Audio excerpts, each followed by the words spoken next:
এই খাওয়ারটা নিয়ে কিন্তু ঝগড়া লাগবেই লাগবে ভাই বোনের মধ্যে। বাচ্চারা দুধ খেতে চায় না, ফলও খেতে চায় না। চলুন এই রেসিপিটা বানান, বাচ্চারা রোজ খেতে চাইবে। তো বাচ্চার বায়নাতেই আজকে আমি বানালাম ওদের জন্য এই রেসিপিটা। ড্রাগন ফল দিয়ে আইসক্রিম। চলো তোমাদের সাথে রেসিপিটা শেয়ার করি। আর ছোচুটা দেখো কিরকম করছে, মিষ্টি খেয়ে খেয়ে সমস্ত দাঁতগুলোকে করেছে নষ্ট। কিভাবে বানাচ্ছি রেসিপিটা আপনারা দেখুন। এটা ড্রাগন ফল কিন্তু ভীষণ দামি। এর আইসক্রিম পাওয়া যায় কিনা আমি জানি না, কিন্তু আমার কাছে ছিল ড্রাগন ফল আনা।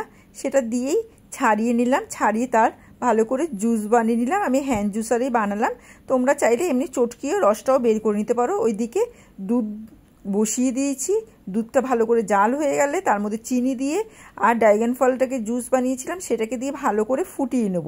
ফুটিয়ে আইসক্রিমের মোল্ডের মধ্যে দিয়ে দিলে একটা আইসক্রিমের আকার নেবে জিনিসটা। আর খেতে কিন্তু ভীষণ ভালো হয় জিনিসটা, বাচ্চারা কিন্তু মজা করে খাবে। তার ফলে ওরা দুধটাও খাওয়া পড়বে ওদের পেটে, ফলও খাওয়া পড়বে। বাইরের আইসক্রিমের থেকে এটা কিন্তু ভীষণ ভালো। করে আমি ঠান্ডা করে ফ্রিজে রেখে দিলাম প্রায় 4-5 ঘন্টা সেট হওয়ার জন্য। তারপরে বিকেলবেলা ওদের বের করে দিলাম। এবার ওদের বক্তব্যটা আপনারা শুনুন।